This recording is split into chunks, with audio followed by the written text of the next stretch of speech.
How close do you have to be to power before power becomes your liability? Not a criminal charge, not a conviction, not even proof you committed a crime, just proximity. We're talking about structure. A banker, a client, two global institutions. And the question no one really answers. When the most powerful people in finance say, I didn't know, what does that actually mean? I didn't know. Jes Staley wasn't a minor executive.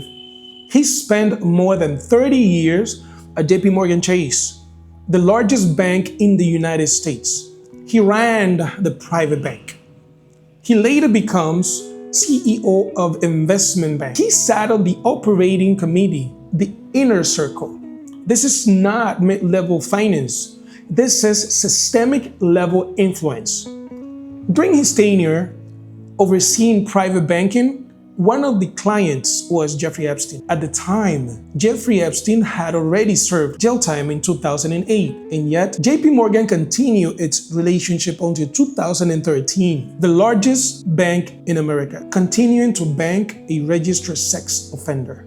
This is documented in court filings. Jes Staley leaves JPMorgan. He becomes CEO of Barclays, one of the UK's largest financial institutions. He moved from one global titan to a direct competitor. No red flags publicly raised, no public reprimand, no internal scandal revealed. He ran Barclays for 6 years until regulators started asking questions. UK regulators, the FCA, the PRA, investigated whether Staley mischaracterized the depth of his relationship with Epstein, not whether he committed Epstein's crimes, but whether he was transparent about the relationship. And that distinction is critical because this isn't a criminal case, it's a reputational and regulatory. Emails released in the US litigation show warmer language than previously disclosed. And I mean dark stuff.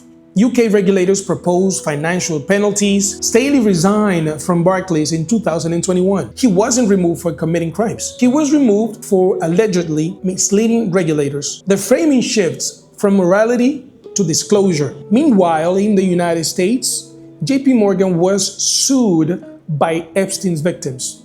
The allegations that the bank enabled Epstein's trafficking operations by continuing to provide banking services. JPMorgan later sued Staley personally, claiming he concealed the information. Staley denied wrongdoings, of course. Now we have something unusual here. A global bank suing its former executive.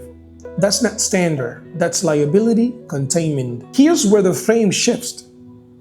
This isn't about one man.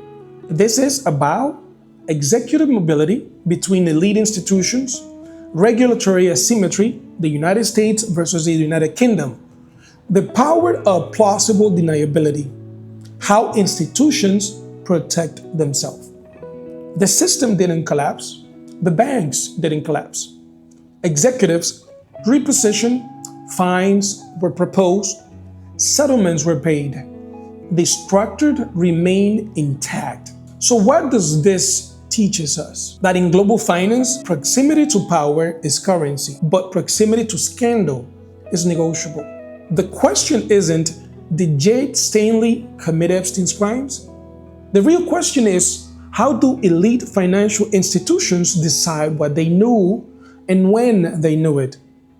Because when the largest bank in the world continues servicing a convicted offenders, that's not an individual failure. That is a structural decision. If you like this video, please share and subscribe, comment down below, and see you in the next video.